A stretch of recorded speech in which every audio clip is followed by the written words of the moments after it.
Will you look back when you're old and gray and think those dumb kids had a lot to say when we were trying to make this night one you'd remember? I don't care if my wheels don't turn, I don't care if my pipe don't burn, as long as I am flowing through your veins after I'm gone away.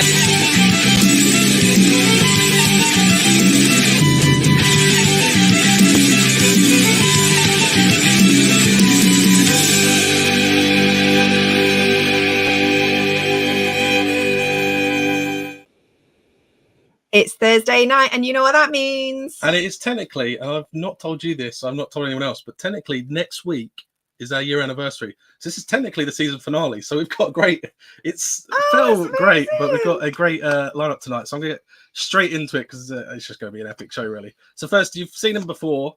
He's from Belgium. He's the European rep for ACE. It is Joe. Hi, everybody. Joe? How you been? Hi. Good evening.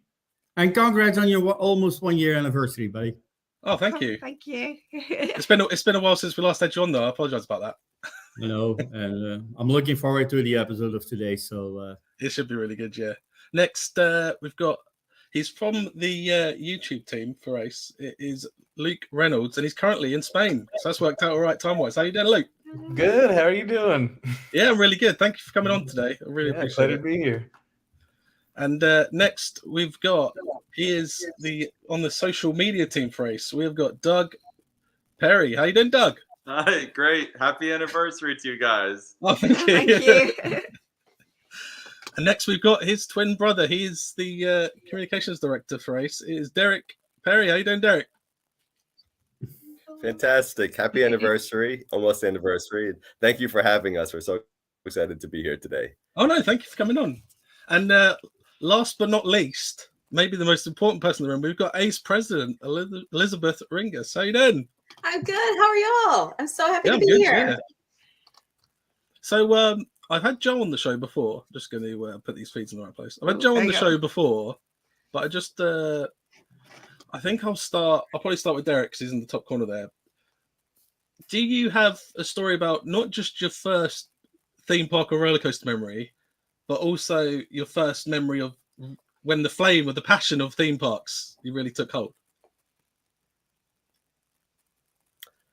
A good question. When Doug and I were kids, our parents would take us on road trips to all different parks around the country.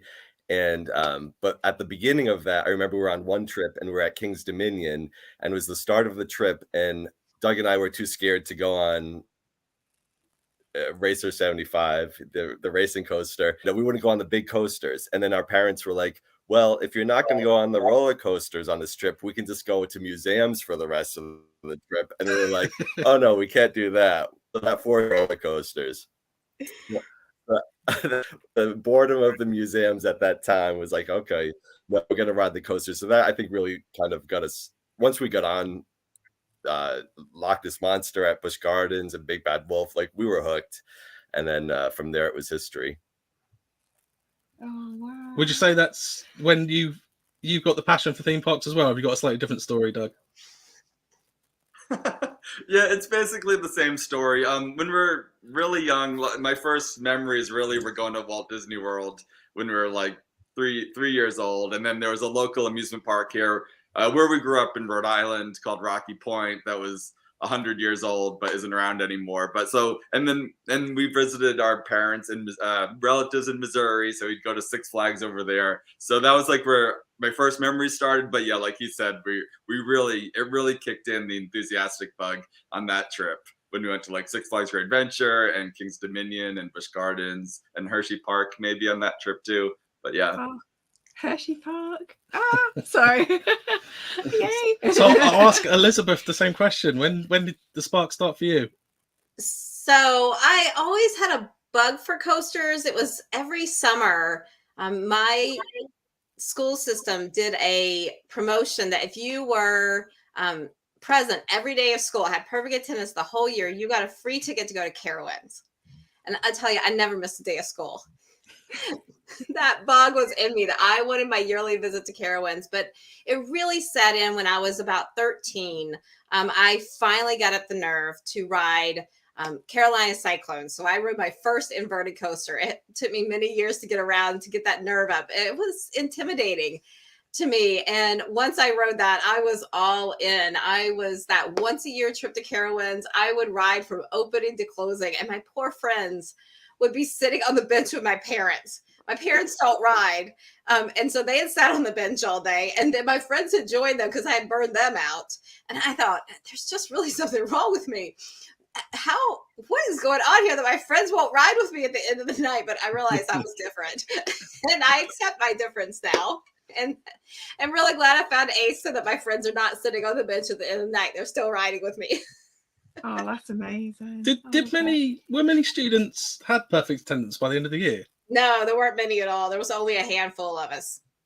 But I went to school no matter how I felt. I was going to school because my parents wouldn't take me most likely if I didn't have that free ticket. So I was going to school. So Luke, have you got a story about when you first got the passion for the theme parks? I guess. I think it was when I was like probably 3 or 4 years old going to the San Diego County Fair. I don't remember this, but my mom says I cried when I rode the kiddie coaster, but I always loved watching them. So my whole childhood, I would drag my mom to amusement parks, but I wouldn't ride anything. I would just stand to the side and watch them.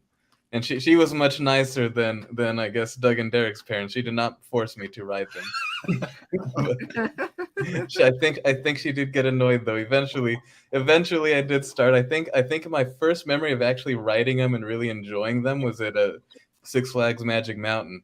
I remember I rode Gold Rusher and I really liked it, and then I rode like all the Jetstream and the log flume there and really enjoyed those, and that kind of started me working my way up to the bigger rides. So that's pretty much my story. and then I guess the other big component too is the model roller coasters. My grandmother bought me a whole bunch of Connects when I was very little, and so I would build model roller coasters, and I haven't stopped since. So I must admit, there's been a couple of people that I've been chatting to in group chats this past couple of weeks, and there is obviously coaster enthusiasts that are really into Connect at the minute with making roller coasters, and Lego as well at the minute, making like miniature roller coasters and things like that and customized ones. So there might be some of the viewers here right now as well that might be into that as well. So nice. Yeah, Brian Perkins is watching. Hi. And hello everyone else that's come in the chat. If people want to flash up questions, I'm going to try and flash up when I can. But because I've already asked Joe that question, I'm going to start with Joe because last time he was on the show, it was episode 4, so it's quite a while ago. He'd just joined Ace and he was about to do that first trip. So I've got some photos. So Joe, I don't know if you want to tell us about that first trip. That was great. That was our first start event for Ace Europe. And it was in Toverland in the Netherlands. And we had a very special guest on that day. The former president, Robert Ulrich, came all the way out from the United States just to be present for this meeting that shows us the importance for ACE about an ACE region, so ACE European region. So I was very thrilled about it. And we had about 30 people, 25, 30 people showing up. Nobody knows ACE, about a little bit about the advertising what we made, and they didn't know what to expect. And honestly, I have to say we created a lot of new members that day, and people were so thrilled that we were advertising the spirit of Ace, and it's all about coaster family and enjoying roller coasters together and making some fun, and most important, making some friends and make you know that also we know each other through roller coasters. We've been friends for ages now, and all started also with a visit in Alton Towers a couple of years ago, a long time ago already. We have to redo that, but it's something like that. It's all about creating family and everything, and it's really that's the spirit of Ace, and that's something that definitely has a place in Europe. And that start event, and you can go a little bit further to the pictures if you want. I just wanted to ask, can I just ask you a couple of questions before we continue? Yeah, no problem. Was the European section or like region of Ace, was that new when you? That was completely brand new. There was no. I know that they tried in the early 80s with an Ace European region. but it didn't work out. And then they, at a certain point, Robert Ulrich asked me to, are you interested in, because you know that I quit my Benelux rep thing with the European Coaster Club. And he said, what are you doing? And I said, I'm going to take some time off sabbatical. I'm going to rethink what I'm going to do. But definitely I'm going to do something with roller coasters because it's my number one hobby. It's my passion, and I still want to do something about it with it. And he said to me, I'm thinking about, look, I want to do something with Ace in Europe. Are you interested? And I said, let's have a talk about this a couple of times. And we had some chats, some video calls and stuff like that. And when he told me the idea about Ace, about what the mentality is and everything, and really what the spirit is, what drives Ace around the world, I said, look, we have a spot for this in Europe. This is what people are waiting for. So I was convinced, and I said to him, okay, good, let me do it, but give me time to work on it because this is something really big. It's not one state like the United States. It's about 27 countries in Europe, and you have to build it up from scratch. So I had to find a good team. I have a good team now. I got good people running with me as assistants rep who I can really trust blindly, and I know what they're doing, and they're doing great jobs. And we came with a hell of a great day in Toverland. We started with a representation over there, all kind of stuff. We introduced Ace. We talked about what is Ace, what they're all doing. Sorry, that's my dog. Preservation, about roller coasters, all kind of stuff. We did some small in talks, and even the park didn't know who Ace was. And the PR person was standing in the back of the room, and she was going like, "You're really big, and you never came to Europe." I said, "No, it's the first time." I said, "And we're gonna stay, we're gonna last." I said, "This is something really, really important." Because a lot of Americans come to Europe and people know Europa Park, they know Efteling, they know Alton Towers, but they don't know the rest of the theme parks. And we have some great roller coasters over here. And vice versa, a lot of Europeans go to the United States. So definitely they met some ACE members in the past. So that's the reason why we started ACE Europe. And this first meet, other club members of other clubs could go as well, couldn't they? This was the very first startup meeting, so that was really, really good. And we had a great day. We had a backstage tour in the maintenance shed for Troy, the wooden coaster. We had from Phoenix. Unfortunately, you're not allowed to take pictures there, but we stayed for almost 2 hours in the maintenance shed. We saw completely trains put apart, stuff like that. We got really inside information. That was really, really good. And the end, we had, that was from the inside presentation. That was really fun. We talked about what we're doing, what our plans were for the future, trip, stuff like that. So, I have to say, it's looked really, really, the future looked bright. And I got a good support also from the people from the United States. So they're really helping me, and it's really, really good. I'm looking forward for the years to come. Really, I do. I like the Viking trip.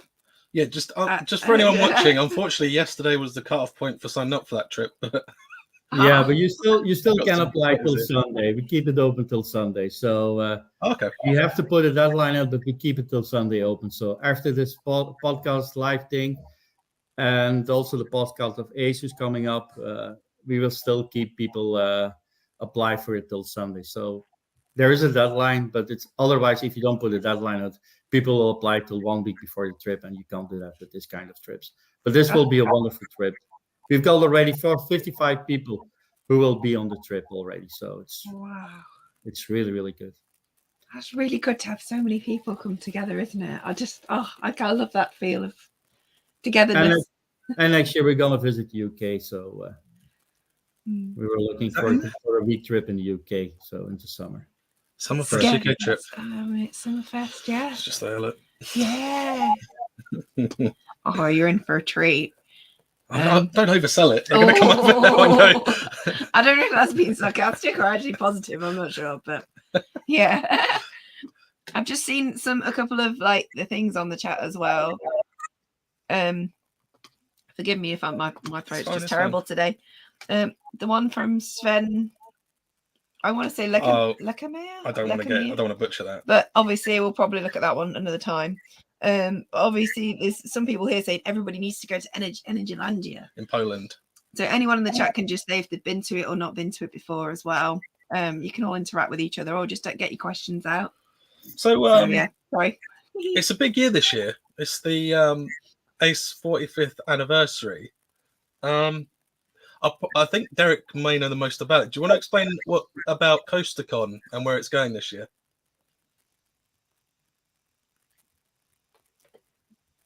Sure. Every year we have CoasterCon, and this is the 45th CoasterCon that we're having in person. And this year it takes place June 18th to June 23rd, and it's at Dollywood in Tennessee and Carowinds in North Carolina. So we're super excited for it. It's a super fun, exhausting, long week where you get to meet all these ACE friends, and we have exclusive ride time before and after. There's special events and meals for everybody. There are backstage tours of the park. It's definitely unlike any other experience I had, and so we're good for Sunday through Wednesday, and then Carowinds on Thursday and Friday.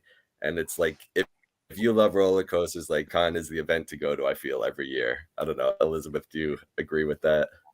I do. I mean, until I went to CoasterCon, I didn't get it. There's always reasons that's like, oh, it's hard to get that week. But once I experienced it, I can't miss it. I can't even consider missing it because it's truly an immersive week. And I love that you wake up every day knowing that I'm going to go to a park again. It's just a coaster lover's dream. But one of the things I love most is seeing the same people over and over all week. You develop a familiarity with people you didn't even know just because you see them with name badges in the park. And then you start like, I've seen you 5 times. Let's stop and say hello. Or you meet somebody new in line, and just seeing so many people in the park with name tags on that you have all this potential of all these new friends. I think that's one of my most exciting pieces. And I exhaust myself, not only running between the coasters, but just talking to everybody. As an introvert, I'm completely overwhelmed that week. I have to sleep for a good solid week when I get home from all those conversations.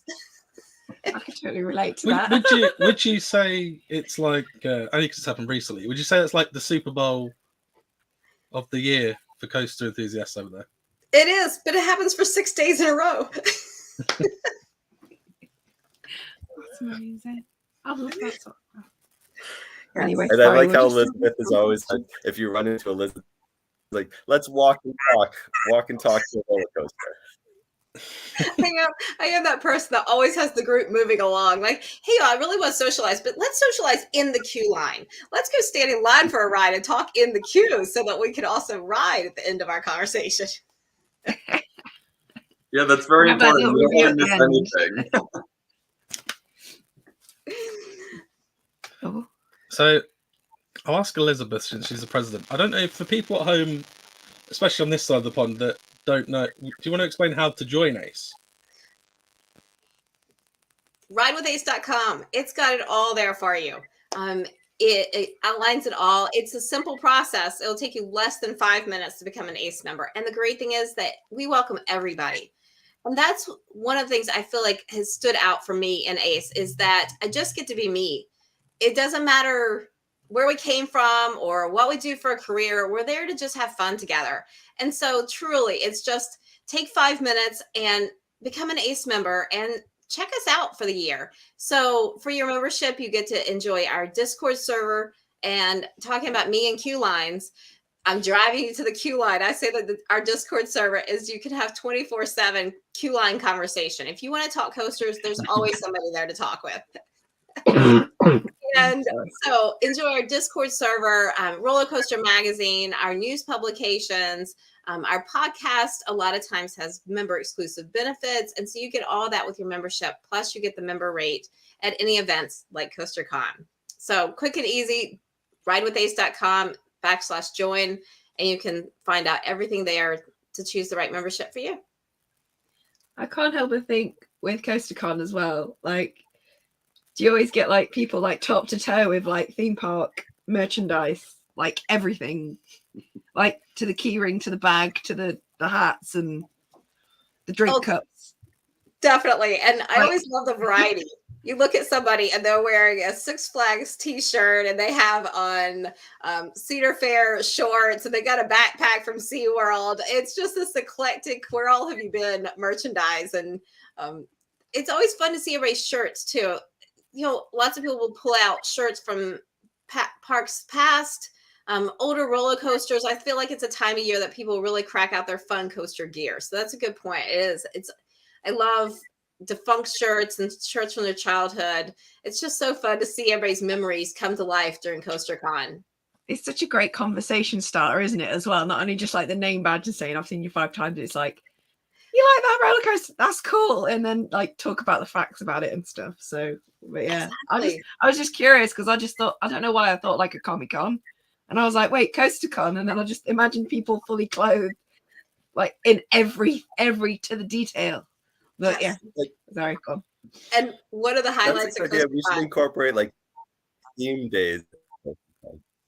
We could. And I was thinking about the Midway Olympics. A lot of times the Midway Olympics is a game competition that we host during CoasterCon each year. And a lot of the teams will have themed outfits, whether it's actually my family did all, one year it was a Six Flags and my family was all dressed as different superheroes from the Six Flags chain and wore capes, and we really got into it. But a lot of teams will do a theme of they all wear the same colored shirt or something. And it's just a fun time to bring out that personality and bring that team spirit together to work together, because some of our teams don't know each other. They just come together that week for CoasterCon to play in our Midway Olympics together.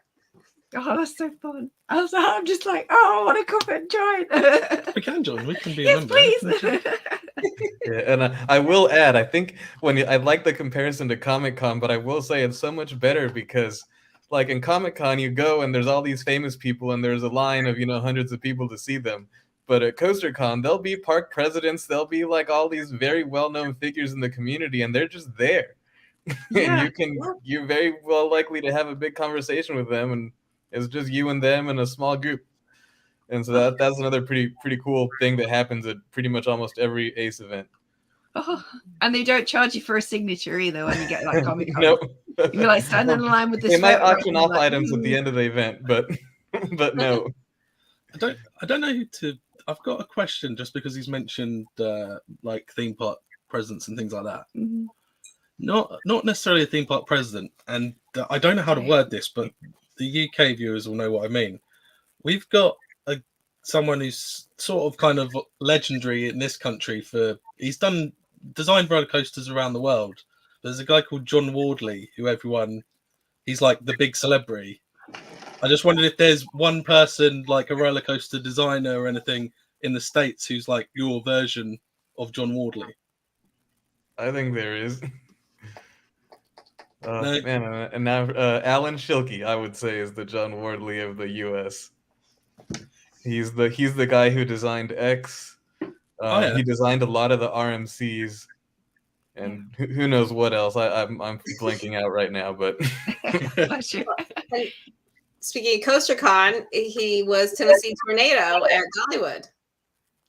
And I'm thinking, like, even with the CoasterCon that's going to be at Dollywood as well, there's a new roller coaster being built up, isn't there? There's a track just being put up for that as well. Am I right?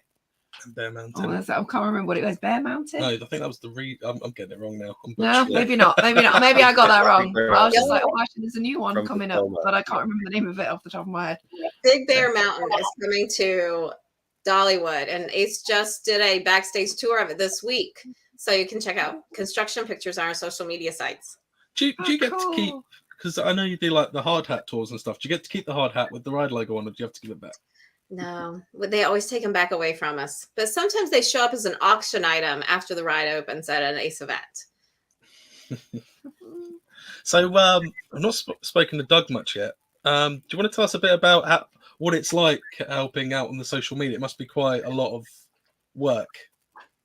It is a lot of work. It's a lot of fun. It's all volunteer work, but it definitely is like a full-time job. It's just and it's with social media, and it's a team of us. Yeah. So, but it's a lot of work and it's a lot of fun, and it's like it's really it incorporates a lot of different aspects of it too, because you'll also have people messaging. You'll have people messaging us with questions about membership and events, and so and it's fun, like coordinating everything and like looking at all the pictures and coming up with the best posts possible. And Derek does a lot of the like video editing too for our posts and everything. So, and it's cool adding music to it and being creative. There's that whole aspect of it that I enjoy too. How long have you? I'm guessing you and Derek joined at the same time. How long have you been part of ACE just as members as well? We joined in 1991. We were at Kennywood Park in Pennsylvania on a family trip, and we saw that ACE was having an event. So we talked to the members there at the table, and they told us about it, which I think we had heard about ACE beforehand, but they told us about all the cool things about ACE, and then they're having an event there that we're able to register for that day, and then we got to do the ERT, exclusive ride time, that night on the coasters after the park closed. So that was like a dream come true. They're like, you can ride this as much as you want after the park closes for a couple hours. Oh, that's so cool. Sometimes when we have like little events that we've been to, sometimes we get a little bit of ride time in the morning, don't we? Before, I think it was like years ago though, but it was more like riding on Nemesis and stuff. Yeah, I know you've done a few. I haven't done many. Yeah, I'm more my museums, but he's more the roller coasters. But I'm happy to just go on and for the thrill. So how long have you been a member, Elizabeth? I've been a member 24 years now. I joined in 1999. Wow. How I don't know how to word this really. I don't mean you tried to rise up the ranks, but there must have been a point where you were approached to be president because they saw your passion for it and stuff. How did that come about? Yeah, so I ended up volunteering. My big joke is when I joined ACE, I had no intention of volunteering.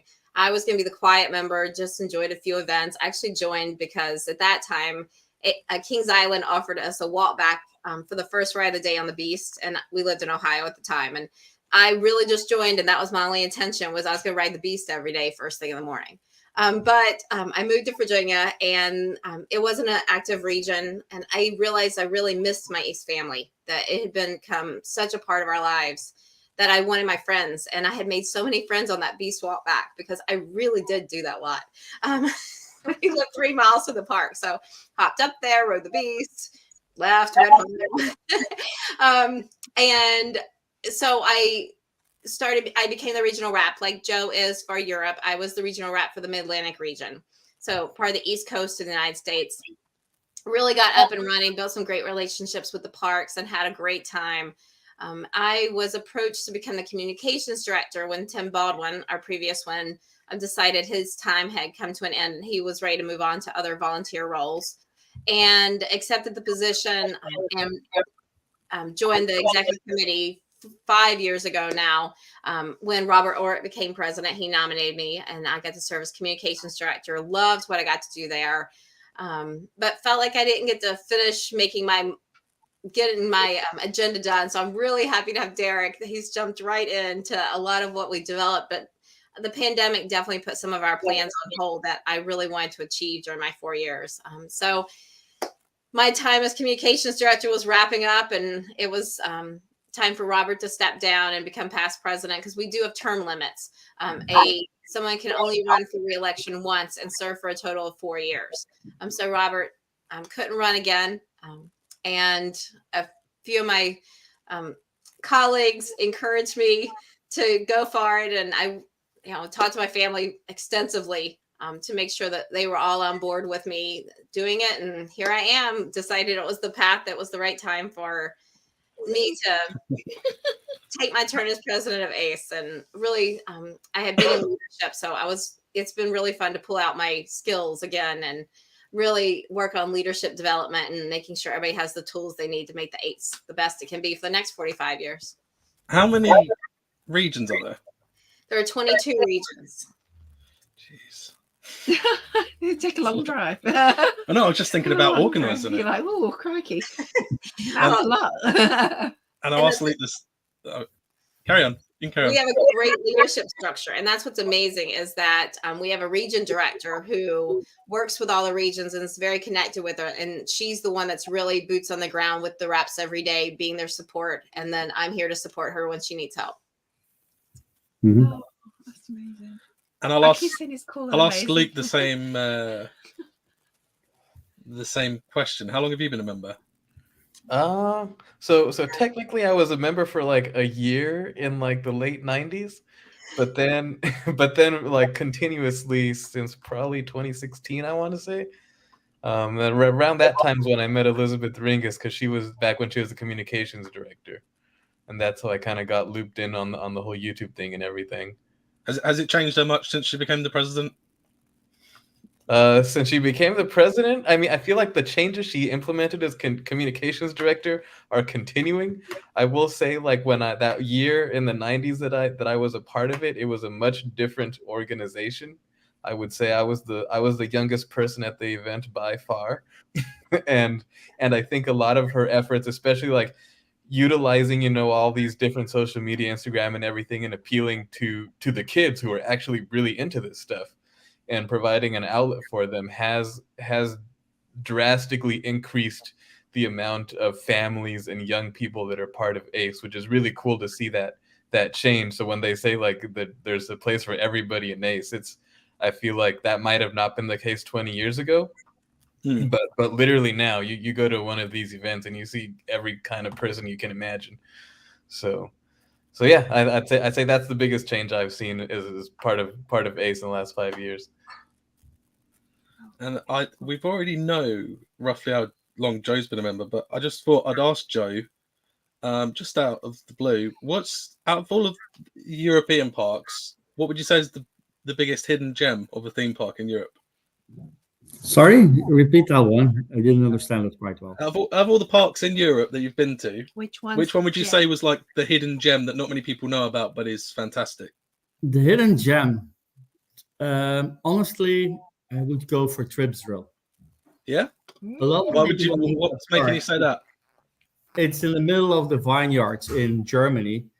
It's a very small park. They have some really great rides. The theming is really beautiful. And it's a local park.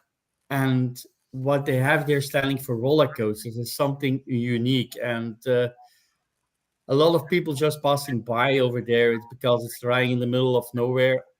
It's only 1.5 hours away from Europa Park. But still, it's really, really nice. And they try to invest, they try out new things. And honestly, if you go there, there's some rides like the log flume, and it's a cultural thing in Europe, you know that. You go to a wellness kind of thing, and the first time that I went through it, it's all in bathtubs, the log flume's made of, and you see all kind of things, and you go like, oh my God. And if some other people, I was there a couple of years ago with some American friends, and they were going like, this is completely inappropriate. I said, no, guys, this is Europe. This is our culture. This is something like you have.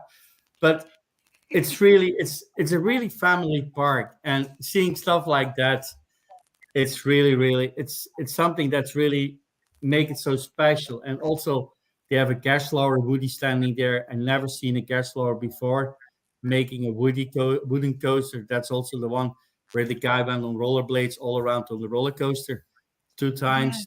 Yeah. They have the new Vekoma SLC as one of the first. Hals-Zuberkopf. They always inventing new stuff, and it's really, really nice. And because it's such a small park, the atmosphere is really great, and it's really a hidden gem. And a lot of people have to discover that park, and it will come in the future. But it's really, really nice. I'm not too sure about this. I've not seen it, but Thrillwave. I've just asked. I don't know if any of you know about this. Thrillwave Studios. Thrillwave Studios. Have you seen the AR roller coaster drawing tool?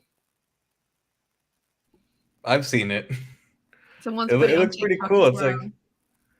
It's like a virtual reality thing. It's almost kind of like what Skyline Attractions did with their Piscetti Bowl. They had like the Snapchat filter that put it like in your, like if you looked on your phone, it appeared like it was in your room or whatever. But this one is much more interactive. Like you can imagine Roller Coaster Tycoon, but like in whatever room you're standing in, and you can build it and have it interact with things in your room, and then like watch it on your phone, I think. But yeah, it looked pretty cool. Do you reckon anyone might have, like, I don't know, like if some people have fear of heights but still go on roller coasters, like drop to the floor, you sort of thing, if they think, oh, and I'm trying to, do you know what I mean? I know what you mean, yeah, but it's just sorry, I sound really odd, but you know, that's all right. I'm just not used to this We'll voice carry at on the with minute. these photos. Yeah, we'll change the subject because I'm being silly. So. Derek, do you want to explain what the world's largest coaster ride is? Yes, so this was a creation by Elizabeth and company. It's the world's largest coaster ride. It's on Friday, June 16th this year. And what it is, parks all around the world dispatch a train at the same time. So it's at 2 p.m.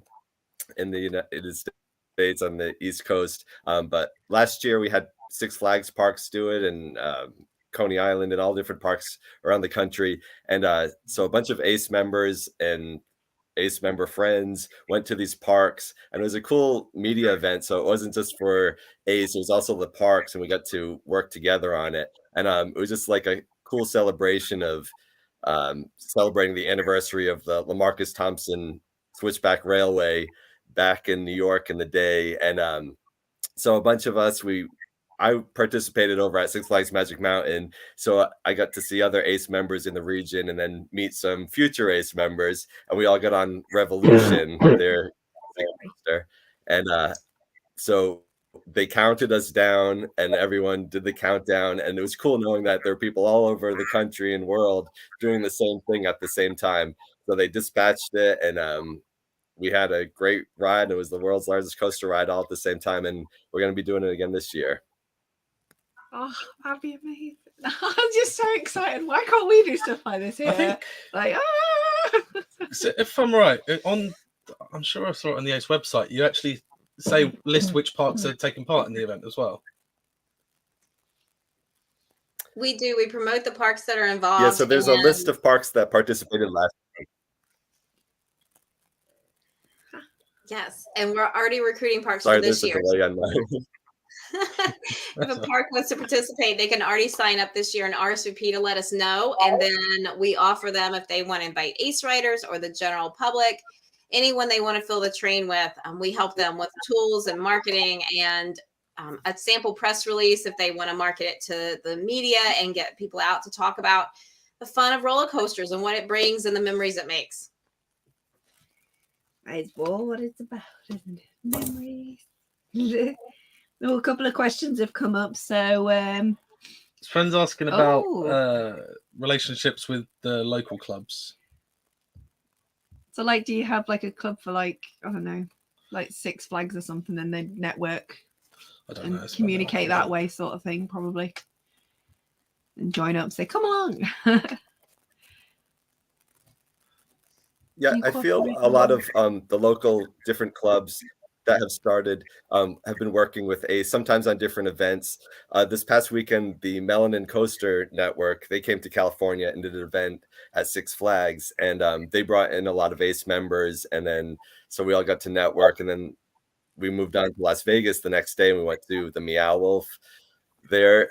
So yeah, I feel like a lot of different clubs are working together, and because there are ACE members, I feel, in all these clubs, so it's like everyone's coming together and just celebrating coasters and riding coasters.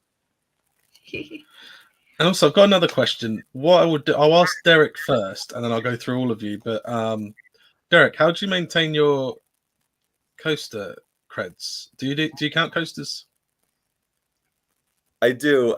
When I first was riding coasters as a kid, I didn't know that coaster counting was a thing, and then I think through ACE I learned that people did keep track of their coasters. So I used to just write it down in a notebook, and then there used to be different sites like Coaster Buzz. I think you could keep track on there. But then I started on Facebook. I would take a picture of every coaster that I went on, and I would post it on Facebook. So now I have it just in all my albums. So hopefully Facebook doesn't go away, so I can keep those photo memories. But yeah, that's how I keep track. And I think, Doug, do you keep track on coaster count or?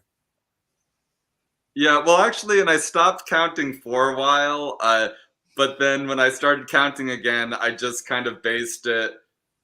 I started looking at because Derek's number now is over, is it over 1100, I think. So back when I stopped counting, I started again. I looked at his Facebook albums, and it was at 500 when he started, and then I think, I don't know, up to 1,000, and I subtracted the ones that I didn't go on. So I basically used yours, Derek, as a guide, and then just subtracted the ones that I hadn't been on, and then since then I building on top of that. Do you get quite competitive with your brother about the credits?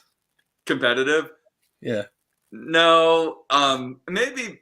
I think a while ago I did, because I remember there were a while ago I was a little competitive with it and it was fun, but then he just took it to a whole nother level and became such a, Creho, where he would just search out every kitty coaster.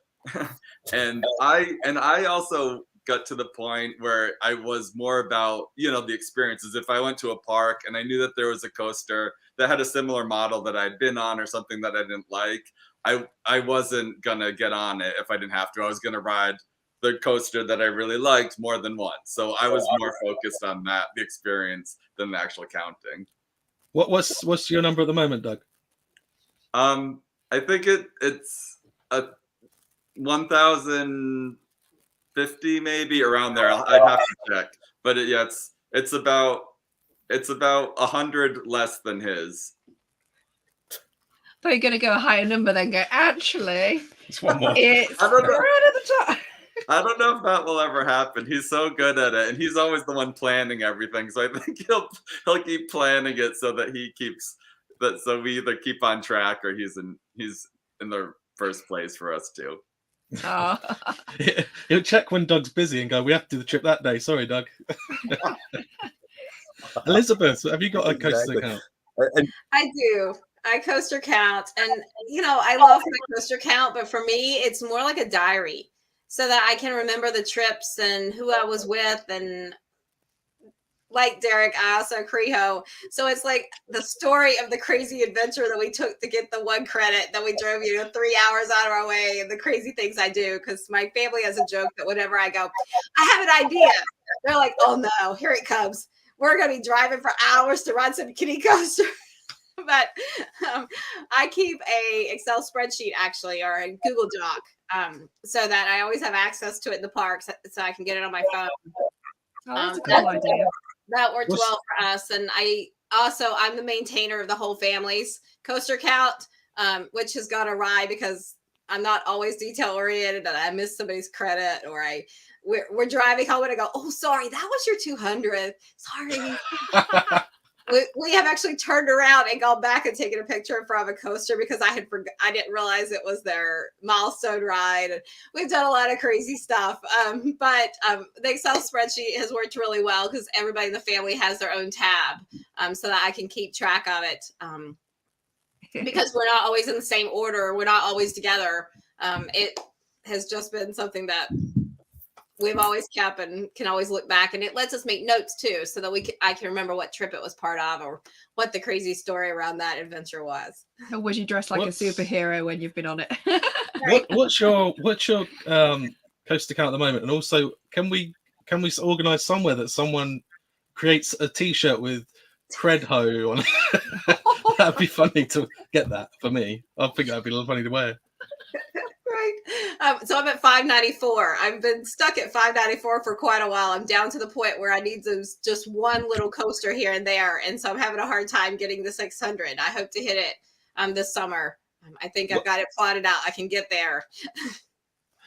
What's local enough for you to not be too far in America? Because over here, anything over about an hour and a half is considered a long journey. About the same here. Every once in a while I'll do an insane day trip where I'll drive 3 or 4 hours each way. But as I get older, I've got to really stop doing that. It wears me out too much, and I realize driving home is not fun. But yeah, I'll go hour and a half, 2 hours easily for a day trip. Actually, one of my parks that I consider a home park is 2 hours door to door for me. So I'll do that in a day trip a lot. So I've got a couple of questions in the chat I'll ask in a bit, but I just want to finish up with Joe and Luke. So, Joe, what's your coaster count at the moment? Have you got one? Oh, 948, something like that. Wow. Oh, so you're trying to get to 1,000? Yeah, and then I'll stop counting. That's what I said always. Oh, really? And I'm not going for, sorry, a little bit, I'm going for kiddie coasters or butterflies. By example, I've got a butterfly open 25 minutes from my place. It's open for a year, free entrance for adults, and I never didn't ride it yet because I don't count those things. So for me, it's really about quality and not quantity. So because when I'm saying I'm a little bit already a little certain age, and I'm visiting a lot of theme parks and stuff like that. And people ask me, "What's your coaster count?" And if I say my number, they all go like, "What? That's all?" I'm going like, guys, I'm not going for the credits. I'm just keeping it at the count for the roller coasters I rode, but I'm not going for every kiddie in the neighborhood or stuff like that. So, and that's something that I will hit 1,000 this year somewhere, and then I will keep a log with me also on coaster count. But I'm not gonna really going into a competition mode from I need 2,000 roller coasters because I know then I have to go far, far away. And I love to go back to certain theme parks to see some friends because if I go to some foreign countries just to ride roller coasters, I know I will be on my own. And then I love to go, for example, back to Holiday World for Holy Nights when I can see some ACE members who become friends for 2 days, having great fun, stuff like that. So if there's a new roller coaster, fun. Is there another new roller coaster? All roller coasters are also same and fun. And it doesn't matter for me really to count. So, but that's my point of view. Sorry. What about you, Luke? Have you got? I might be competing with Elizabeth here. I'm in the like low 600s. I think I'm like 608. So, so yeah, I will not go on the kiddie ones by myself, but I'm with the group of people. I very much enjoy those adventures to ride like that single kiddie coaster in the one random family fun center. So it's like a group takeover sort of thing. What's Luke, what's the most another plug for ACE events is when everyone goes on the kiddie ride, and sometimes like they have like height limits or you have to have like a kid to ride, but they'll waive that requirement for the ACE members and they all take over the one kiddie coaster. I do very much enjoy those. What's the most unique roller coaster you've been on, Luke? The most unique? Yeah. Honestly, I gotta say it's the one in the UK. I recently rewrote it in Texas, but probably one of my favorite coasters I ever rode was Raptor Attack at Lightwater Valley, the one next to the Ultimate. Where you had to like go down and like the sewers or whatever, and then there's like the Velociraptors and like the light flashes right as they move it. Yeah, I thought that was amazing. I had no idea that it was going to be that immersive. So that was probably like my favorite like unique rare credit that I have. That and maybe like flashback at Magic Mountain when I was a little kid. I'll ask the rest of you that question. I'm going to go through these photos I've got. So, Joe, what's the most unique coaster you've been on? Blue Flash from John Irving, somewhere in Indiana, in the middle of nowhere. His backyard coaster. We came all the way from Europe just to ride it on a trip, and a friend of mine had for 1 year contact by letter because he refused to respond to emails, and to say, can we visit and ride the roller coaster in your backyard all the way from Europe? And I'm so happy that we did it. But I have to say, honestly, it was the brightest moment of my life when I'm going on that lift hill on the shed and going down into that loop. I was going, oh, this is not. What was that loop like? Sorry? What was the loop like? It was so fast and so quick, and the G-force, what you got in your body, it's so amazing. And he said you only may weigh 80 kilos. I don't know how much it's in pounds, but I was a little bit overweight, but I still did it. So, but there's a video on it on YouTube, and you see the loop moving when I was passing through. It was really scary, but I'm so glad that I did it because a lot of people, you can't ride it anymore. It's now standing somewhere in Ohio in a scare zone or something like that of a ghost house. But it was so much great fun, and in fact, it was. I think it deserved more to place at the roller coaster museum in Texas than in somewhere at a ghost house. But it was really, really amazing.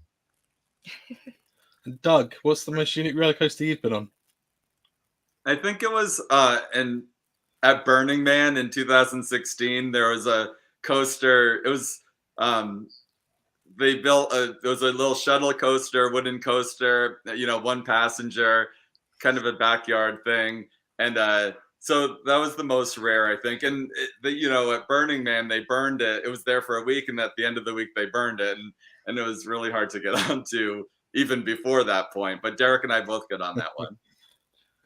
We're very brave. I'll ask Derek next. Derek, have you got the same opinion, or is there a more unique roller coaster you've been on?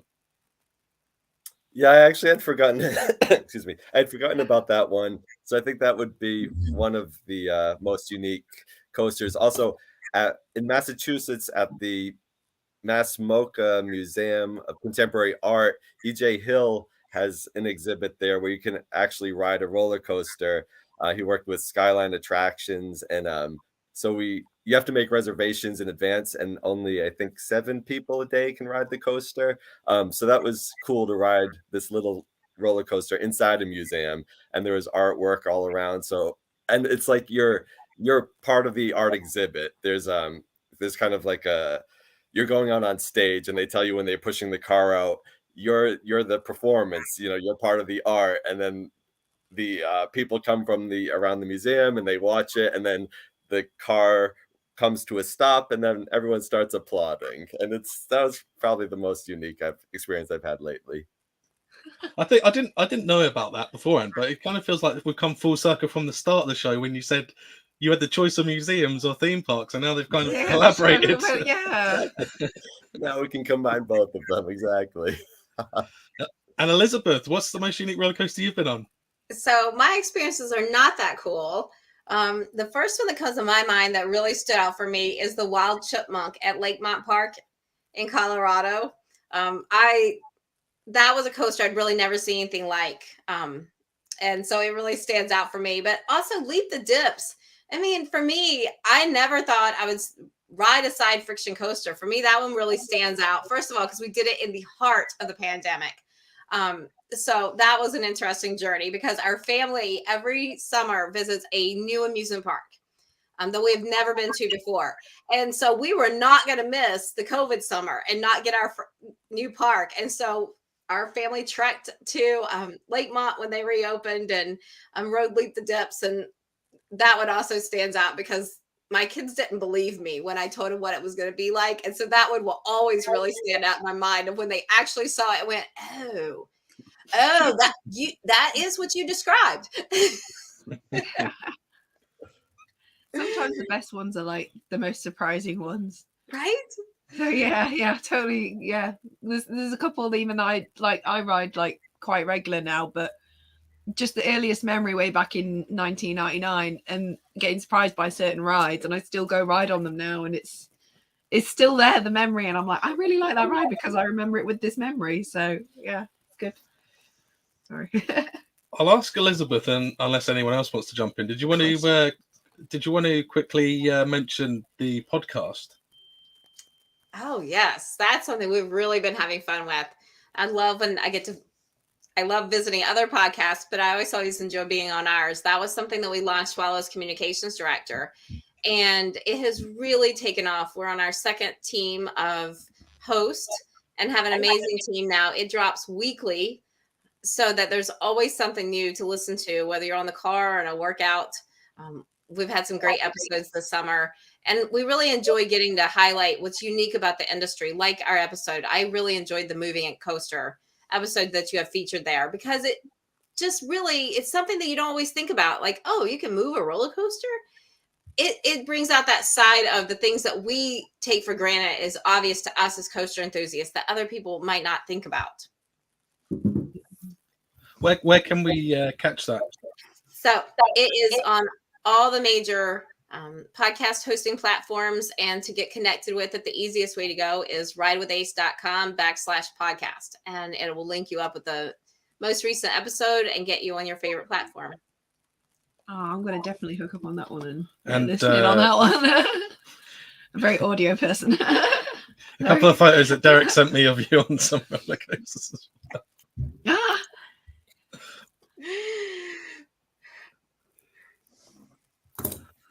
But yeah, I was going to talk to Derek and Doug as well about. They've got a podcast as well, I believe. Oh, there we are on the Ultimate in 2018 on the right. But yeah, Doug and I, we used to, we're DJs and we DJ together. We used to DJ separately, and then we thought it would be more of a gimmick with twins DJing together. So we DJ together, and we've released songs together where we write and produce the songs, and we have a SoundCloud. But it's cool when we get to DJ in different cities, and then we try and always make a field trip to go find a theme park and roller coaster while we're there. So we try to incorporate that as much as possible. Oh. And we actually have DJ'd at some theme parks. Last year we DJ'd at Six Flags Fiesta Texas.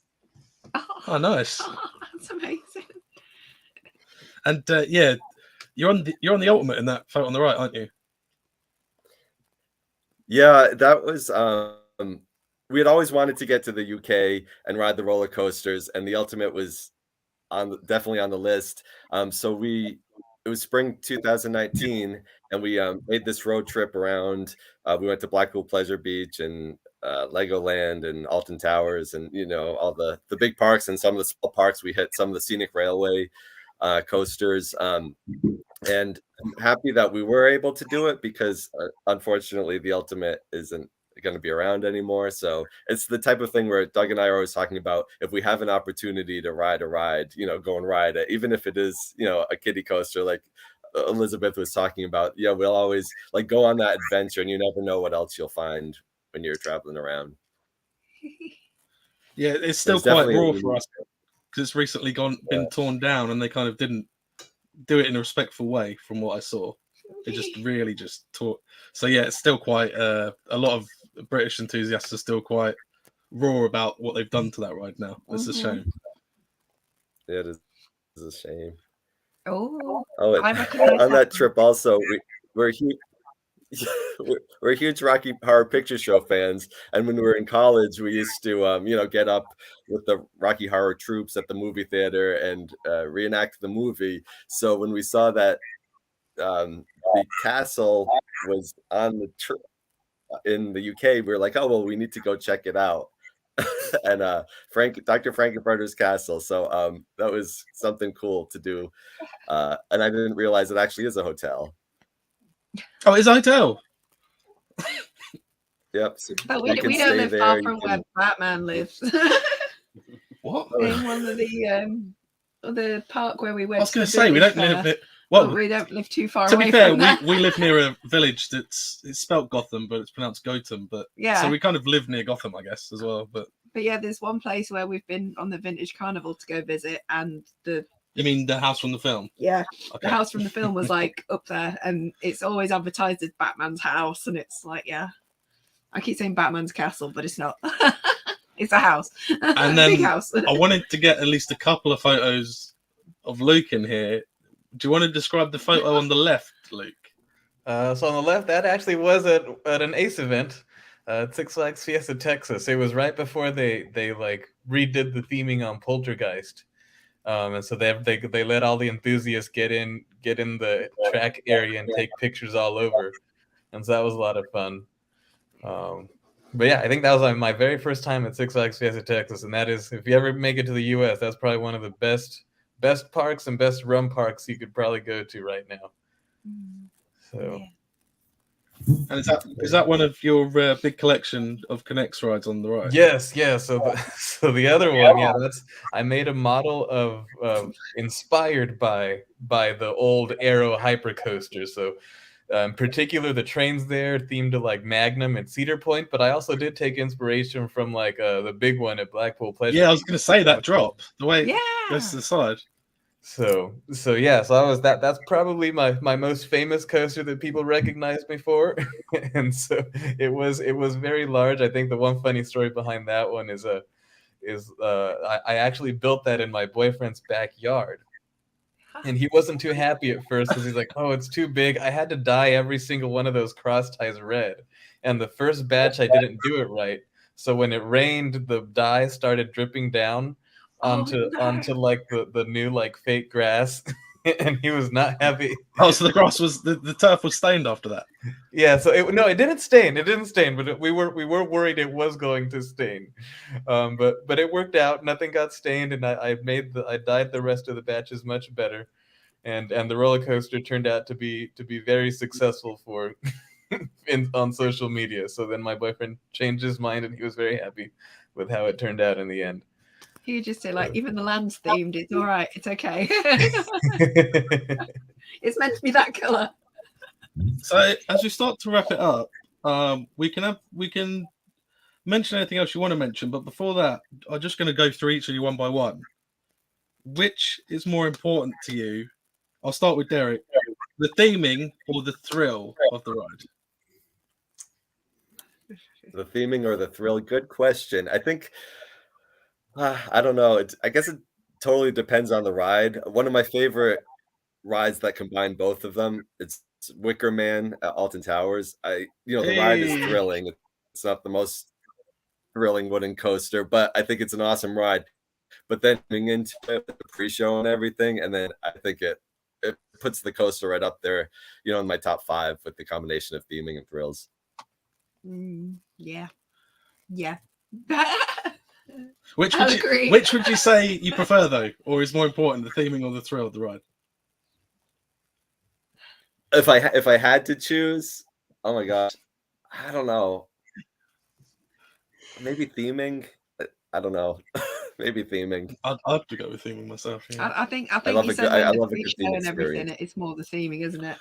So Elizabeth, same question. Do you prefer or feel that the theming's more important or the thrill? It is a tough debate. I am a huge advocate for theming and love it because it really does enhance the ride. But I have to go thrill, because if you theme a really bad coaster, I'm still probably not going to ride it over and over. But I'll ride your super thrilling coaster without theming over and over. So I'm a thrill girl. Doug, what do you think? Do you agree with your brother, or are you going with Elizabeth? I agree with Elizabeth. I'm a theme girl too. I mean, a thrill girl. I love theming. I love theming, and it's so important. But my favorite coaster is Superman at Six Flags New England. It has very minimal theming, but just like the ride experience is what gets me to rate that as my number 1. And what about you, Luke? The theming or the thrill? Theming, no questions asked. I think what makes me sure that's Busch Gardens, Williamsburg. I much rather prefer Verbolten over Pantheon, even though Pantheon is much more thrilling.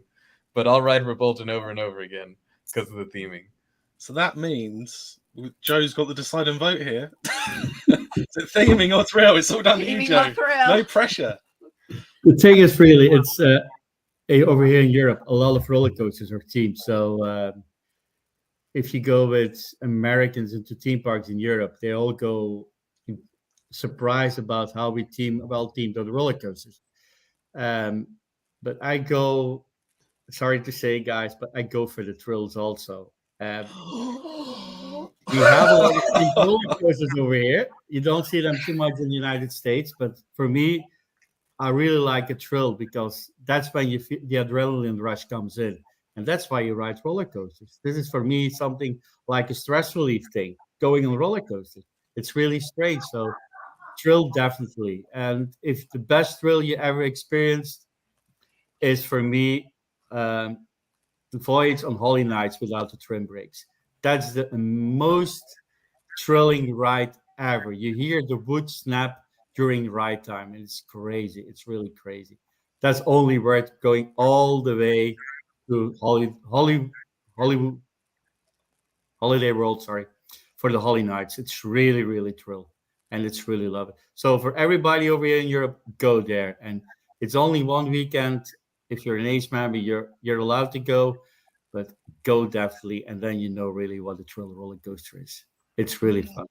So sorry guys for the theming part, but give me the thrill.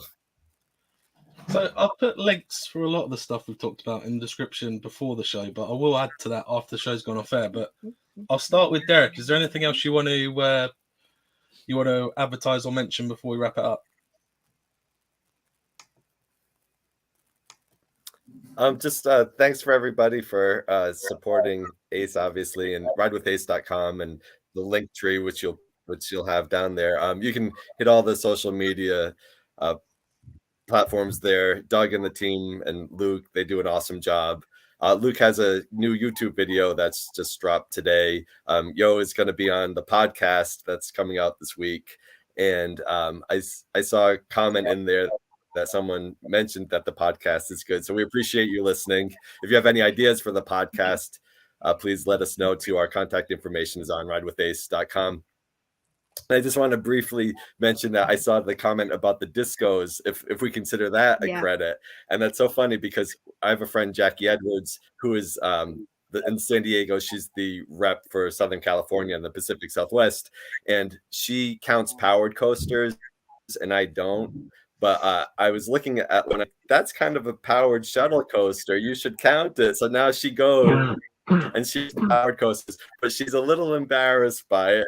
So she'll be like, I'm just gonna go get some ice cream or something, but we really know what she's doing. She's going to ride that disco, even if it's a little one. And now you're telling everybody you're outing her.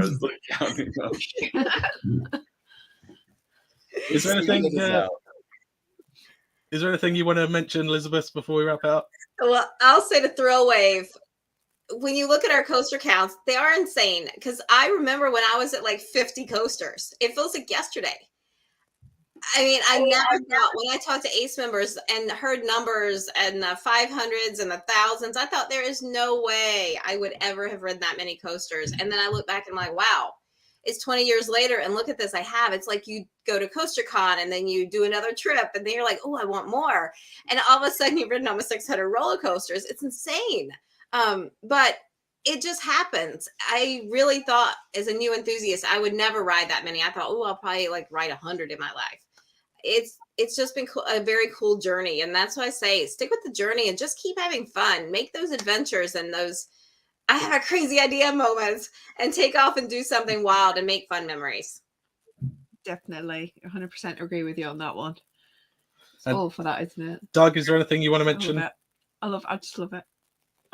I would just want to mention that if anyone wants to tag ACE as much as possible, if you're an ACE member, if you're a new ACE member, hashtag ride with ACE, and on Instagram, tag ACE and we'll get to see your content. We'll share it if you want us sharing it. So yeah, I would just say that.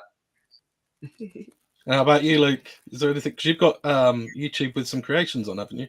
Yeah. So I guess first I'll promote the video for ACE for Black History Month. I think that was a lot of fun to research myself because I didn't know half that information. That Melanin Coaster Network, some of the folks from there helped me out looking up some of that information. So that's pretty cool. A lot of the history of the United States and some of these Black entrepreneurs that created this really cool theme park in Washington, D.C.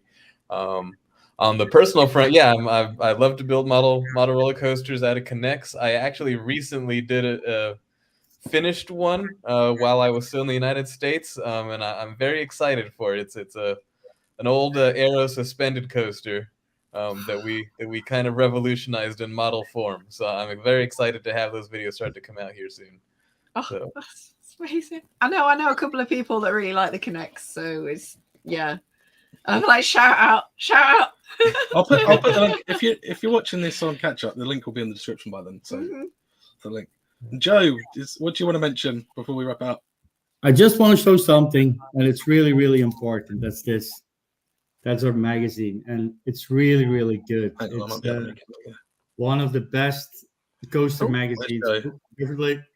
One best coaster magazine in the world. It's Roller Coaster Magazine. It's really, really good. It's got really good articles and in-depth and everything. And every coaster fan should only get a subscription to ACE just for the magazine because it's worth in every closet. And it's really, really readable every time. It's really, really good. So that's the only thing I just want to say. For the other things, thanks for having me. So I'm really thrilled. It's been really good. I appreciate you all coming on because it's not that big a show, and I feel like you're important people. Do you know what I mean? We're absolutely honoured. It says me that my voice is kind of coming and going. So I will add to the links in the description that I've not put in there yet. But all I want to say is I appreciate you all coming on, and thank you. Yeah, that's all I can say really. I didn't realise I was going to have such a big cast of guests, I guess, for the season finale. But next week is a year anniversary, and next week, and I don't know what the Americans are going to think when they hear this, we've got Adam and Craig do stuff coming on. Yay! Knox survives, and also my British fans will know who he is. Someone referred to as the Norwich Batman is coming back. Oh my gosh, we were talking about Sorry. For any Americans, he's a guy who cosplays as Batman 100% of the time in character. If anyone's seen our previous shows, He's been on the show before. All of them are so good, even Knox Survivors as well. So yeah, it's just, honestly, I'm so excited. But yeah, thank you everyone for watching as well. Obviously, if you've got any more questions, just ask away as well before we. I'll go on the link in the description and join Ace, because join there's no them. reason not to. They're down there. But yeah, just don't forget to give us a like, and obviously hit the subscribe button, and obviously ting-a-ling that little bell for notifications. We absolutely love your support and appreciate everything. You're taking your time out just to come watch the show. So much love. Do you want to say the catchphrase before we go? So with minus a croaky voice, and hopefully I'll unbox this another time that I got given from the Trek and Tailors. So I will open that another time as well. It looks very interesting. We'll let everyone go now. So we'll see you in the review. Thanks for now. We're gone. Bye.